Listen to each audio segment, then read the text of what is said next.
Құрметті оқырмандар, Жайық Пресс ақпарат агенттігінің подкаст студиясында кезекті түсірілім. Біз бүгін вирус, инфекцияның таралуы, оны жұқтыру мәселесі туралы жалпы олардан қалай қорғанамыз, қалай сақтанамыз деген осы сұрақтарға жауап іздейтін боламыз. Студияның қонағымен таныстырайын.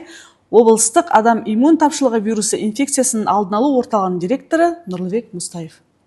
Нұрлыбек Едмекұлы, біздің студиямызға қош келдіңіз. Қайырлы күн.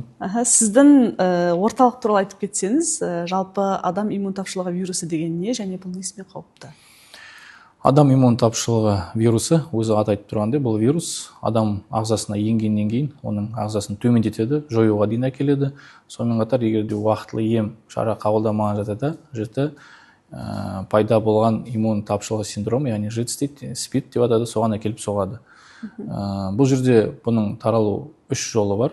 Адам иммун тапшылығы вирусының ең бірінші кезекте бұл жыныстық қатынас арқылы жұғады, екіншіде қан арқылы, үшінші анадан балаға, яғни балаға осы жұғуы мүмкін.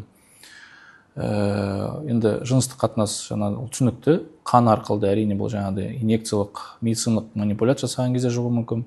Ал үшінші жаңағыдай бұл баланың дүниеге жүктілік кезінде немесе емізген кезде осы баланы вирус балаға жұғу қаупі жоғары болады. Біздерде халықтың арасында осы адам иммун тапшылығы вирусын СПИДпен шатастырады, көп жағдайда да. Біздерде сонда бірінші жаңағы АИТВ жұғады, ол емделмеген жағдайда, асқынған жағдайда СПИДке ұласа ма? Иә, дұрыс айтасыз. Адам иммун тапшылығы вирус бұл вирус бірінші кезекте.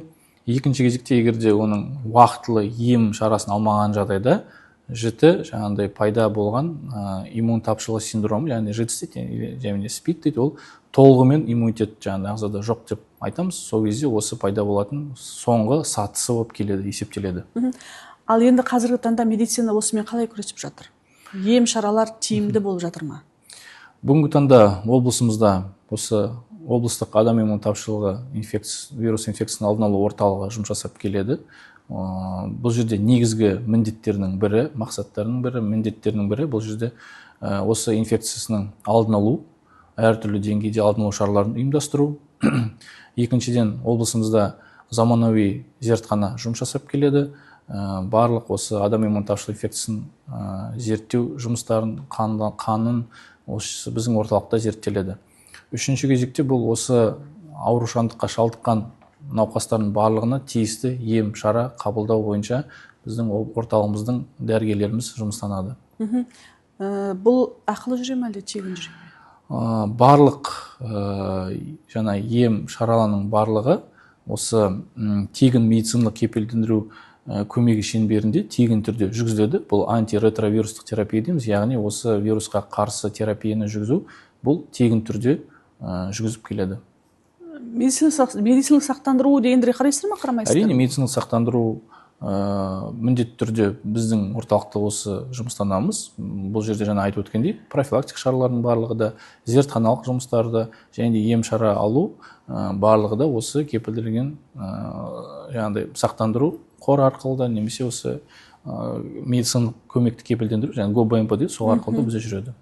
Екі нұсқада да? Екі нұсқада да. Енді мынаны бізге қадам-қадаммен түсіндіріп кетсеңіз, оның белгісі қандай және науқас өзін күдікті сезінген жағдайда бірінші қайда бару керек? Бұл жерде енді бұл ерекше аурулардың бірі болып келеді. Әрине, адам иммун тапшылығы вирус инфекциясын жұқтырған кезде адам баласы оны білмеуі де мүмкін. Яғни тікелей ол байланыста болған азамат, егерде ол ауырған, ауырмаған білмеген кезде адам баласы оны білмейді. Бұл уақытылы пайда болады. Ағза төмендеп бастағаннан кейін адам баласы әртүрлі аурушаңдыққа төзімді болады. Төзімді емес, жаңағыдай аурушаңдықтарға керісінше көп жиі ауырады әртүрлі инфекциялармен. Сондықтан бұл өзінің осы ауырған кезде бұл өзі ойланып жаңағыдай тәбеті төмендеп кетуі мүмкін. Сонымен қатар салмағы түседі, басқа жаңағыдай жаңа айтқандай ауруларға сезімтал болады. Сол кезде бұл медициналық ұйымға жүгінеді. Дәрігер өзінің жаңағыдай учаскелік дәрігерлер өзінің қарапайым медициналық зерттеу жұмыстарын жүргізгеннен кейін міндетті түрде осы адам иммун тапшылығы вирусына да қан тапсыру бойынша шешім қабылдап жолдайды. Сол кезде тек қана бұл дәлелденетін зертханалық жұмыстар арқылы дәлелденетін аурушаңдықтардың бірі болып келеді. АИТВ вирусынан қалай қорғанамыз? Қалай өзімізді сақтаймыз? Немесе қалай алдын аламыз? Адам иммун тапшылығы вирус инфекцияның алдын алу шараларының бірі бірінші кезекте, жаңа айтып өткенде, ол осы инфекцияға қарсы зерттеу жұмыстарын жүргізу, яғни уақытылы тестілерден өтеу. Әр азамат енді әртүрлі деңгейлерде ол медициналық манипуляция жүргізуде, ота жасардың алдында немесе жүктілік кезінде оның жүктілік серіктестіктерді міндетті түрде осы инфекцияға қарсы жаңағыдай анықтау үшін тестілеуден өтеді. Екінші кезекте бұл жерде бұл қауіпсіз жыныстық қатынас. Бұл не? Яғни мүше қапты пайдалану немесе тек қана бір жыныстық серіктестігі болу қажет. Көп жағдайда жаңағыдай әртүрлі кездейсоқ жыныстық қатынастар болуы мүмкін. Мұның барлығы да осы аурушаңдықты жұқтыру қаупі жоғары болады. Үшіншіден, жаңа айтқандай, медициналық, косметологиялық манипуляциялар жасағаннан кейін міндетті түрде оның бір рет қолданылатын заттары болу керек. Оны да ескеру қажет. Және де қарапайым алдына жеке бас гигиенасын сақтау қарапайым шаралардың бірі. Әрине бұл өзінің тіс щеткасы дейміз, ұстарасы бритва жаңағыдай өзінде жеке болу қажет. Және де егер де науқаста осы адам иммун тапшылығы вирус инфекциясы диагнозы қойылған жағдайда уақытылы ем шара қабылдау қажет. Енді бұл диагнозды қабылдау ешкімге жеңіл соқпасы түсінікті. Әрине. Сіздің орталықта психолог бар ма? Ол науқастармен сіздер қалай жұмыс жасайсыздар? Жалпы қалай ол кісіні емге көндіресіздер? Әрине, бұл диагнозды естігеннен кейін науқастар психологиялық тұрғыда оны ауыр қабылдайды. Яғни бұл кейде бір айлап, екі айлап жоқ болып кетуі де мүмкін. Бұл жерде біздің орталығымызда арнайы психолог маманымыз бар. Өзіміздің жаңағыдай дәрігерлеріміз бар, инфекционист дәрігеріміз бар, терапевт дәрігерлеріміз бар. Міндетті түрде әр науқаспен бізде жеке тұрғыда әр науқаспен жеке сөйлесеміз. Психологтарымыз бар. Бұл жерде енді ең бірінші кезек айтуымыз керек. Естігеннен кейін көп ойлайды, бұл болды, ұғым, менің жаңағыдай өмір сүруім жаңағыдай азайды, өмір сүретін уақытым, жаңағыдай мен өлем дегендей сондай бір ұғым да болады адамдардың арасында. Бірақ бұл олай емес. Қазір де айтып өтуіміз керек, біздің психологтарымыз бар, дәрігерлеріміз бар. Әртүрлі осы уақытылы ем шара қабылданғаннан кейін бұл азаматтар, науқастарымыз қарапайым өмір сүре алады. Барлық сау адаммен науқас болғаннан кейін бұл да сол барлық қызметтерді ала алады. Сонымен қатар өзінің өмір сүру деңгейін ұзартады, яғни уақытылы емін қабылдаса. Ерекшелігі, егер де емін, дәрі-дәрмегін уақытылы алып жүрген жағдайда бұл ағзада кей уақытта бұл таралуына тоқтатады. Яғни біз үнемі осы ағзаның тексеріп отырамыз ғой, иммунитетін қарап отырамыз, оның ішіндегі клеткаларын қарап отырған кезде, егер де уақытылы ем шаралатын болса, бұл вирус таралуы төмендейді немесе мүлдем жоғалады. Яғни бұл науқасымыз жаңағыдай айтып өткендей, енді мысал ретінде айтатын болса, жүкті әйелдер мысалы уақытылы емін қабылдайтын болса, дені сау балаларды дүниеге әкеле алады.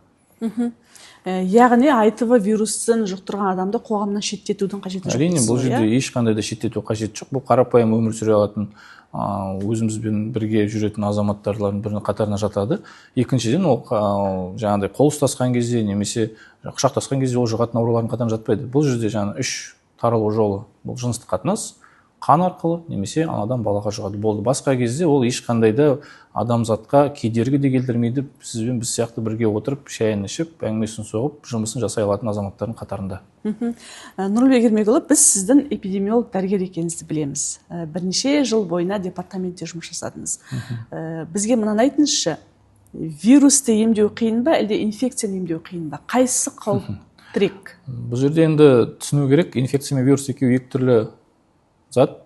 Біріншіден, инфекция дегеніміз бұл жаңағыдай соның ішінде вирус бар, бактериямыз бар, саңырауқұлақтар бар, паразиттардың арқылы жаңағыдай ағзаға еніп, адамның болсын, жануардың болсын, немесе жаңағыдай жәндіктер дейміз ғой, жаңағыдай соларға еніп, сол жерде өніп, өсіп барып, осы инфекцияны қоздыратын түрлерін болады. Сондықтан ол вирусы да, қай-қайсысы да бәрі де қауіпті, ал негізгі инфекцияның қоздырғыштары осы жаңа аталған вирус, бактерия, паразит, саңырауқұлақтар болып келеді. Сондықтан бұл екі түрлі ұғым.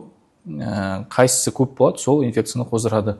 Енді мынаны айтыңызшы, жаңағы айтв вирусын жұқтырған науқастар болсын, я болмаса басқа бір вирусты жұқтырған науқастар бар, есепте тұрған аурулар бар ғой, сондай науқастар, именно өздері вирус жұқтырып алған науқастар кешегідей ковид секілді пандемия кезінде олардың ауруы асқына ма?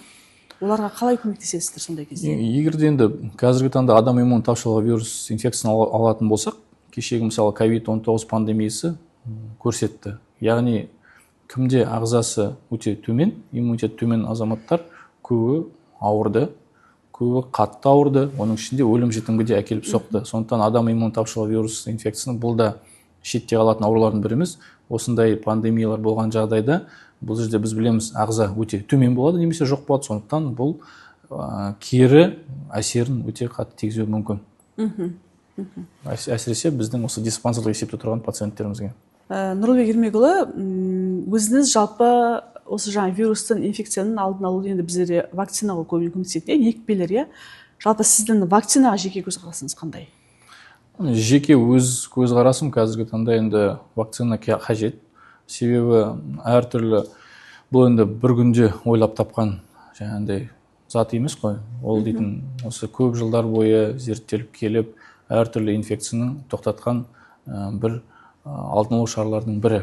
Сондықтан вакцина қазіргі таңда өте маңызды, әртүрлі ой пікірлер бар. Әрине, мен өзімде ойым, әрқашанда айтып жүретінімде вакцинаны қазіргі таңда неғұрлым бізде балаларымыз уақытлы екпелерін алып жүрсе, соғұрлым бізде аурушаңдықтар төмендейді немесе болмайды. Көптеген біз аурушаңдықтарды сол үшін жеңген болатынбыз. Бұл жерде енді жаңағыдай полиомиелитті алатын болсақ, біздің елде жоқ болса, басқа елдерде бұл өршіп тұр. Дифтерия, сал ауруы, жаңағыдай күл дейді, қызамақ, қызылша, көптеген аурулардың барлығын біз алдын алу үшін қазіргі таңда бізде үкіметтің арнайы қаулысы бар, бұл жерде бекітілген болатын ұлттық егу күнтізбесі, соған байланысты өз уақытымен ата-аналар балаларына екпе алу рұқсаттарын беру қажет. Егер де ата-аналар осы екпеден бас тартқан жағдайда, алдағы уақытта болашақта бізде енді ұжымдық иммунитет дейміз ғой, ол 95%-дан жоғары болу керек кем дегенде. Ал егер де ол пайызы төмендей берген жағдайда, алдағы уақытта бұл үлкен бір аурушаңдыққа, жаңағыдай COVID-19 секілді пандемияда әкеліп соғуы мүмкін. Сондықтан оны біздер ең біріншіден ата-аналар тиісті ведомство, яғни арнайы бізде өзіміздің мекемелеріміз бар ғой, ол бұл жерде енді денсаулық сақтау министрлігі, санитариялық эпидемиологиялық комитеті, денсаулық сақтау басқармасы бар, арнайы өкілдер, бұл енді дүниежүзілік денсаулық ұйымы бар, айтайын деген осы тікелей байланысы бар нақты қызметкерлермен ақпаратты алған, дұрыс ақпарат көздерін алған дұрыс деп есептеймін. Себебі қазір әлеуметтік желіде өте көп азаматтар бар, дәрігермін дейді, ол түпкірін зерттеп көрсең, ол дәрігерге қатысы жоқ, бірақ дегенмен де сондай ой пікір айтқаннан кейін ата-аналар сенеді ғой. Ал сенгеннен кейін өзінің ойын өзгертеді. Сондықтан тікелей осы нақты баспасөз жаңағыдай ақпараттық жүйені тиісті мекемелерден алу қажет деп ойлаймын. Нұрлыбек Ермекұлы, бізге берілген уақыт өз мәресіне келіп жетті. Сондықтан сіздің өзіңіздің қорытынды сөзіңізді тыңдағымыз келеді. Біздің тұрғындарға жалпы санитарлық норманы сақтау мәселесі бойынша, я болмаса жаңағыдай кездейсоқ вирус инфекцияларды жұқтырмас үшін басты сақталу керек қағидаларды атап өтсеңіз бізге. Енді негізінен тұрғындарға айтатынымыз бүгінгі таңда қарапайым жеке бас гигиенасын сақтау, тек қана өзіміз, балаларында да үйрету керек. Бұл жерде енді біздің адам иммун тапшылық инфекция вирусына келетін болсақ, уақытылы медициналық тексерістен өтіп тұру міндетті. Сонымен қатар енді басқа да бір медициналық манипуляция алған кезде, косметологияға барған кезде міндеттерде бұл жерде бұның санитарлық жағдайын, тиісті құжаттары бар ма, жоқ па, анықтау міндетті болады. Және де егер де бір осы аурушаңдыққа шалдыққан жағдайда да міндеттерде тиісті уақытылы ем шарасын алуға шақырамыз. Рахмет. Нұрлыбек Ермекұлы, бізге уақыт бөліп келгеніңізге рахмет. Жұмысыңызға табыс тілейміз. Құрметті көрермендер, келесі кездескенше аман сау болыңыздар.